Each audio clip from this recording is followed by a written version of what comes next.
The nation really had their eyes opened last year about the appalling state of the New Zealand pig industry. Were you surprised at the reaction from the public? No, not really. New Zealanders don't like cruelty to animals, and for us it was always a matter of how can we get this message out. And once we got the message out, people responded in disgust, and we thought they would. Tens of thousands of people made submissions to John Key against the continued use of sow and farrowing crates. Do you think that the government's actually going to listen? Well, I certainly hope so. I think the government actually would like to make some changes because there's a lot of public pressure on the government on this issue. But at the same time, the industry is quite powerful as well, and they're lobbying very hard to keep their cruel systems going. So I think in the end the government will probably come up with some sort of a compromise that will probably not satisfy either party, but there will be some progress for the pigs. Can you explain a little about how the codes of welfare work and what was proposed in the draft code? Sure. The codes of welfare are put together by an organisation called NAWEC, which is the National Animal Welfare Advisory Committee. And they have the task to set standards for the way we farm animals in New Zealand. Now, what they proposed in the new code was that they were actually going to ban sow stalls, and they are suggesting about the end of 2017, which is still a long way away.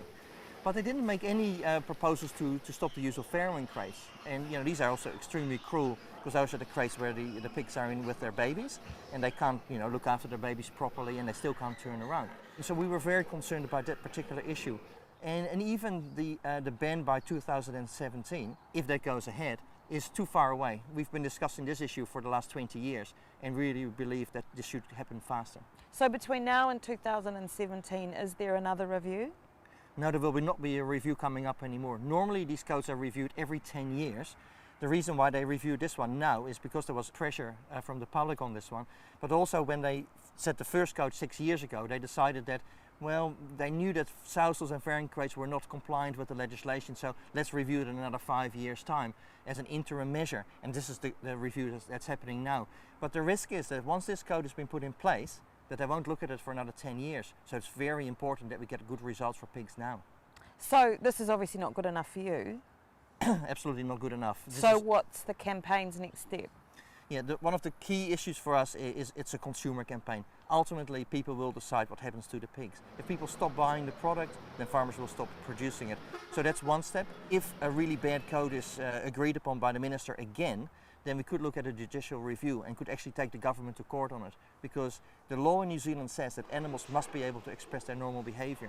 And clearly in a crate they can't do that. Okay. So if they set a code where again they allow pigs to be confined like that, we believe that we have a good case to go to the courts on this one. So the pig industry are promising changes now that will benefit pig welfare in some way or another, and better product labelling to help consumers. Is this true? No, not really. It's not true. After all the pressure that they initially got, they decided to do two things. They said, well, we're going to label. We've got nothing to hide, so people can see how the product is produced. And the moment they started to put that forward to their farmers, they were like, nah, we don't want to do it. Because factory farmers do not want to label that the product is factory farmed. Yeah, well, you've got to admit to the cruelty then, don't you? Exactly. Yeah. So whilst initially they committed to that in the media especially, now they've stepped away from that and they're not doing that at all. So it's not happening, okay. So, and another thing that they said that we're going to do, and they are doing this, is they were going to commission independent animal welfare audits of all their farms. And they've never done that in the past. But the problem with that is they are auditing against the existing code of welfare. And the existing code of welfare... Which is what you want to change. Exactly, because the existing code of welfare allows this cruelty to take place. So in the end, the pork board will say, oh, our farmers are compliant, so therefore you can be assured about the animal's welfare, which is complete nonsense. And if people don't speak out against this, the government won't be compelled to do anything. Now the good thing after last year's adventures with regards to all the media that we got on this issue is that the government is very aware about public feeling about this, and I think we need to keep the pressure up because in the end we will get a better result for the animals. Right. Well, we're seated here in the garden with some hens here, Hans, and these are ex-battery farmed hens, aren't they? They are actually. These are the lucky ones. They actually were rescued from a battery hen farm, and well, you can see the good life they lead now. It's fantastic. What are SAFE's concerns about battery hen farming? Well, in New Zealand, over 3 million chickens are battery hen farmed. And that actually means that they are kept in tiny little cages where they have very little space. I actually got a piece of paper here. And each bird in a battery cage has only this much space per bird for her entire life. So cages are extremely cruel. Battery hens also suffer from osteoporosis because they lay over 300 eggs a year that drains the calcium out of their bodies, and that combined with their inability to exercise means that they suffer from really weak legs. And a lot of these birds, when they get pulled out of the cages, when they're taken to slaughter, they actually break their legs. Overseas research shows up to 30% can actually have broken bones by the time they reach slaughter. What plans does SAFE have to help the battery farmed hens? Where are we at on that? The government is actually going to be reviewing the layer hen code of welfare. So they will be deciding in that code what the future is going to be for battery hens in New Zealand. So are they going to stay in cages for decades to come, or will they finally come out? So what SAFE will do, again, we will bring that whole code review process to the public's attention. So we're going to encourage people to write submissions to the government and to put a lot of pressure on to make sure that something decent is done and that these battery cages will be banned.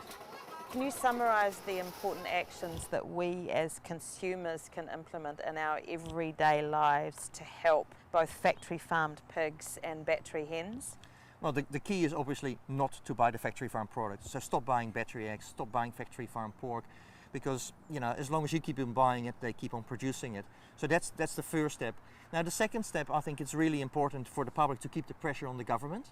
They are at the moment at a stage where they realize that there's so much public outcry that we need to push them further so that we can get real change.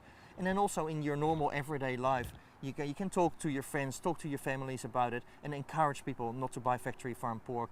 Encourage your local supermarket, your restaurant, your cafe. Talk to them, even people that in their workplaces where they have catering, for instance, they can all make a change there.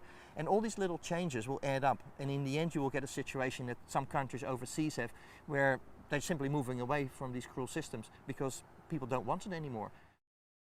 So to summarise, this is what you guys can do. If you haven't joined already, join SAFE. As a consumer, it's good to educate yourself on these issues, and you can do that by going onto the SAFE website. Take action by writing a submission against the battery farming of hens, and most importantly, don't buy factory farmed pork or battery farmed eggs.